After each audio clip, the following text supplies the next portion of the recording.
প্রিয় দর্শক, বারবার একই কথা নিয়ে আপনাদের সামনে হাজির হতে আমার নিজেরই আসলে খারাপ লাগে। মানে আমার নিজেরই মানে আমি বারবার আমার বিবেক তাড়িত হই যে আসলে বারবার একই কথা, একই জিনিস নিয়ে আপনাদের মুখোমুখি হয়ে আপনাদের মূল্যবান সময় নষ্ট করছি। কিন্তু আসলে না করেও পারছি না এই কারণে যে একটি বিষয় অর্থাৎ প্রায় ১ মাস ১.৫ মাস হতে চলল। তেল নিয়ে হাহাকার, তেল নিয়ে তেলেস্মাতি, তেল নিয়ে যা ইচ্ছে তাই অবস্থা। রাস্তাঘাটে হাজার, হাজার গাড়ি, মোটরসাইকেল, বাস, ট্রাক দাঁড়িয়ে আছে, তেল নেই। এই অ বৈশাখের অসহ্য গরমে তারা অতিষ্ঠ হয়ে যাচ্ছে। আমি যত কটি পাম্প ভিজিট করেছি, দীর্ঘ লাইন ১২ ঘন্টা থেকে ১৪ ঘন্টা, এমনকি একদিন ২৪ ঘন্টা পর্যন্ত লাইনে দাঁড়িয়ে আছেন এবং শেষ পর্যন্ত শেষ মুহূর্তে যে গাড়িগুলো থাকে সেগুলো যখন পাম্পের মেশিনের গোড়ায় যেয়ে পৌঁছায় তখন তারা বলে তেল নেই। তেলের দাম বৃদ্ধি করা হয়েছে বৈশ্বিক পরিস্থিতি বিবেচনা করে। সারা পৃথিবীতে তেলের দাম বৃদ্ধি পেয়েছে। হতেই পারে, এ নিয়ে আমার কোনো আপত্তি নেই বা এ নিয়ে আমার কোনো বিশ্লেষণ নেই। তেলের দাম বাড়তেই পারে। যেহেতু সারা বিশ্বে তেল নিয়ে হাহাকার চলছে, সারা বিশ্ববাজারে তেলের দাম বৃদ্ধি পেয়েছে। সেই প্রেক্ষাপটে হয়তো বাংলাদেশেও তেল বৃদ্ধি করা হয়েছে। কিন্তু সরকারের মন্ত্রী মহোদয়রা বারবার বলছেন তেলের কোনো সংকট নেই, তেলের যথেষ্ট পরিমাণের মজুত রয়েছে। ২ মাস পর্যন্ত তেল নিয়ে কোনো চিন্তা নেই।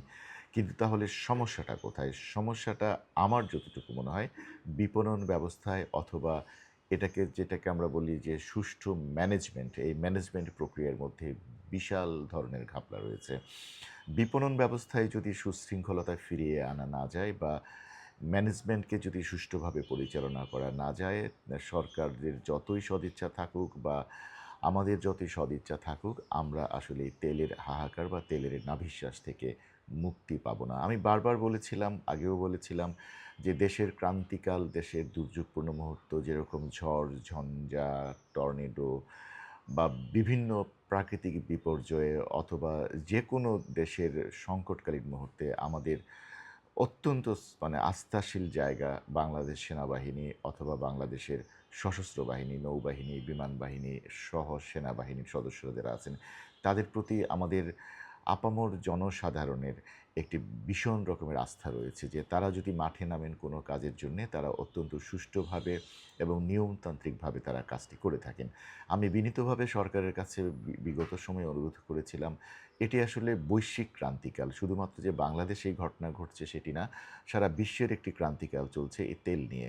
সুতরাং এই ক্রান্তিকালে আমাদের দেশের যে সূর্য সন্তান, আমাদের দেশের যে আইন-শৃঙ্খলা বলেন, বিপর্যয় বলেন, ক্রান্তিকাল বলেন, সেই ক্রান্তিকাল সময়গুলোতে দেশের মানুষের সাথে কাঁধে কাঁধ মিলিয়ে যেই বাহিনীটি কাজ করেন, বাংলাদেশ সশস্ত্র বাহিনী, বিশেষ করে সেনাবাহিনীর সদস্যরা, তারা যদি এই মাঠ পর্যায়ে নেমে এই পাম্পগুলোতে তারা নজরদারি বাড়ান, অথবা তারা যদি নিজেরা দাঁড়িয়ে থেকে এই গাড়িগুলোকে বিশৃঙ্খল অবস্থা থেকে মুক্ত করতে চান, পাম্পগুলোতে সুষ্ঠু বিপণন ব্যবস্থা গড়ে তুলতে চান, অথবা এই যে তেল মজুতদারি বলেন, তেল নিয়ে কারসাজি বলেন, বিপণন ব্যবস্থার মাঝখান থেকে তেল অন্যদিকে চলে যাচ্ছে, এগুলোকে মনিটরিং করতে বললেন, আমার মনে হয় বাংলাদেশ সেনাবাহিনীর সম্মানিত সদস্যরা যদি মাঠে নামেন, আমি নিশ্চিত অন্তত 50% হলেও ভালো একটি ফল আমরা ভোগ করতে পারবো। আমরা দেখুন, আসলে না বললেই নয় যে আমরা সচেতন না। আপনি বিশ্বাস করুন, বা আপনি যদি অঙ্কে ভালো হন, অঙ্ক যদি আমি অঙ্কে ভালো না, যদি অঙ্ক করেও হিসেব করেন, প্রতিদিন যে হাজার, হাজার গাড়িগুলো এই প্রত্যেকটি পাম্পে লাইন ধরে দাঁড়িয়েছে, তারা তো কমপক্ষে ২০ লিটার বা ২৫ লিটার করে তেল পাচ্ছেন। তাহলে যদি ৭ দিন, এই ৭ দিন যদি তারা তেল নেন, তাহলে ৭ দিনে তো একই গাড়ি বারবার যেয়ে পাম্পে ভিড় করার কোনো মানে হয় না। অর্থাৎ তার মধ্যে আবার অর্ধেকেরও বেশি গাড়ি সিএনজি বা এলপিজি করা আছে। তাহলে তাদের তো অকটেন পেট্রোলের প্রয়োজন নেই। হ্যাঁ? তাহলে কেন এই ভিড়গুলো? মোটরসাইকেল হাজার, হাজার, হাজার মোটরসাইকেল। হ্যাঁ, প্রতিদিন কি তাদের তেল প্রয়োজন হয়? হ্যাঁ, একজন মোটরসাইকেল আরোহী ১৫০০ থেকে ৳২,০০০ তেল পাচ্ছেন, অথবা ৳১,০০০ ১০-১৫ লিটার তেল পাচ্ছেন। একদিনেই কি ১০ লিটার তেল তারা পুড়ে ফেলছেন? তাহলে মাঝখানে কোনো ঝামেলা আছে। এই ঝামেলাটুকুই ধরতে হবে যে আসলে কী ঝামেলাটুকু আছে। এই ঝামেলাটুকু যদি আমরা বিশ্লেষণ করে বের করতে না পারি, বা আমাদের যারা এগুলো নিয়ন্ত্রণকারী সংস্থা আছেন তারা যদি এগুলোকে ধরতে না পারেন, তাহলে এই অব্যবস্থাপনা থাকবেই। আমি ২-৩ টি দেশের খবর জানি, থাইল্যান্ড, মালয়েশিয়া, এবং সিঙ্গাপুরে তারা আম গাড়ি নিয়ন্ত্রণ কিভাবে করেন? যে সপ্তাহের ২ দিন একটি সিরিয়ালের গাড়ি চলবেন। অর্থাৎ জোড় সংখ্যার যেই গাড়িগুলো আছে সেগুলো রাস্তায় নামবেন। অন্য দিনগুলোতে বেজোড় সংখ্যার গাড়িগুলো নামবেন। এভাবে তারা আ আ গাড়ি রাস্তায় ট্রাফিক ব্যবস্থা নিয়ন্ত্রণ করেন, তেল সরবরাহ নিয়ন্ত্রণ করেন। অথবা যখন দেখেন তারা যে মানে উইকেন্ড হচ্ছে তাদের, যে এই উইকেন্ডে তাদের এই রাস্তাঘাটগুলো হয়তো বা ট্রাফিক জ্যামে আটকা পড়বেন, তখন তারা জোড় সংখ্যাগুলো একদিনের জন্য ছেড়ে দেন। বেজোড় সংখ্যার গাড়িগুলো বাসায় থাকেন। অথবা আরেকদিন বেজোড় সংখ্যার গাড়িগুলো তারা রাস্তায় নামার অনুমতি দেন। জোড় সংখ্যার গাড়িগুলো রেখে দেন। বাংলাদেশেও এটা সম্ভব। আমাদের আ বিআরটিএ ঠুটু জগন্নাথ, আসলে বিআরটি এর কথা বলে কোনো লাভ নেই। বিআরটি ঠুটু জগন্নাথের কাজ করেন। তাদের সামনে দিয়ে অহরহ মা ছাল বাকল কিচ্ছু নেই। ওই গাড়ি চলছে, ইন্ডিকেটর নেই, লাইট নেই, ব্রেক নেই। এক গাড়ির উপর দিয়ে আরেক গাড়ি উঠিয়ে দিচ্ছেন। হ্যাঁ, এগুলো তো মানে বিআরটি এর কাজ। বিআরটি তো ঠুটু জগন্নাথ। তারা আছেন শুধু কিভাবে মানে প্রাইভেট কারের কিভাবে ভালো গাড়ির ফিটনেস নাই ওইটা ধরবেন। ওই ধরার কাজে আমাদের সম্মানিত পুলিশ বাহিনীর সার্জেন্ট ভাইরা যারা আছেন, আপনারা মাইন্ড করবেন না। আপনারা ধরেন কোন গাড়িগুলো, যেগুলো রাস্তায় ফিটনেস যুক্ত গাড়ি, অর্থাৎ এই গাড়িগুলো দেখলেই মনে হয় ফিটনেস আছে। নতুন গাড়ি, হ্যাঁ? রাস্তায় নেমেছে। ২ বছর, ৩ বছর, ৪ বছর, ৫ বছর হয়েছে। আপনারা দেখলেই সাইড করেন ভাই, ড্রাইভিং লাইসেন্স দেন, ফিটনেস দেন, ট্যাক্স টোকেন দেন। আরে ভাই দেখলেই তো বোঝা যায় যে এই গাড়িটা ফিট। হ্যাঁ, এই গাড়িটা ফিট গাড়ি।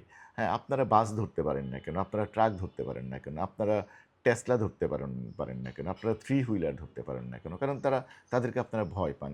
তারা তাদেরকে ধরতে গেলে, হ্যাঁ, তাদের একটি বিশাল সংগঠন আছেন, শ্রমিক সংগঠন আছেন, মালিক সংগঠন আছে তাদের এই সেই অমুক-তমুক এটা আছে। আন্দোলনে নেমে যাবে আপনার সাথে, হ্যাঁ, দল বেঁধে ঝগড়া করবেন।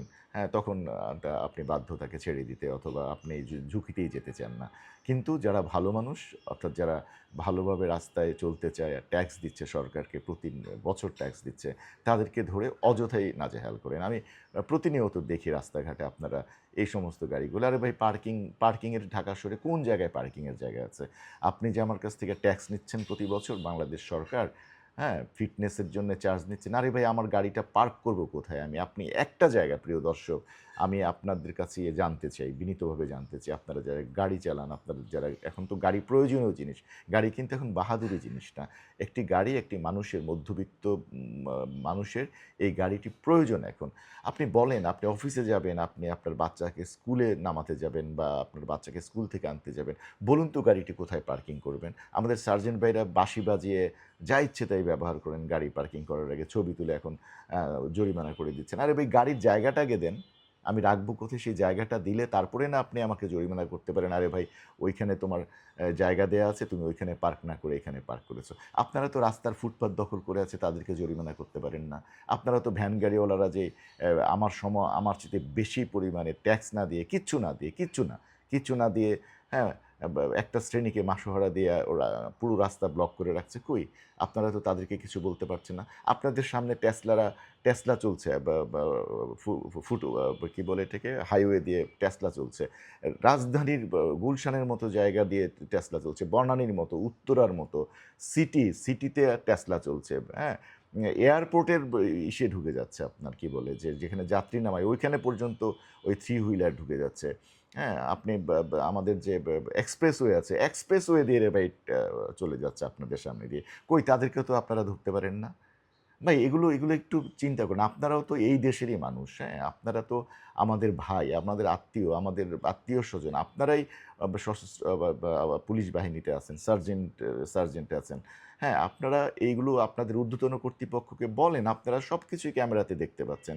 হ্যাঁ, আপনারা আরও ক্যামেরা লাগান, আরও কিছু দেখেন, অবজার্ভ করেন যে, হ্যাঁ, যে এই লোকগুলো ট্যাক্স দিচ্ছে। একটা মিনিমাম একটা সিডান গাড়ি, ১৫ সিসির গাড়িওয়ালা ২৫,০০০ টাকা ইনকাম ট্যাক্স দিচ্ছে।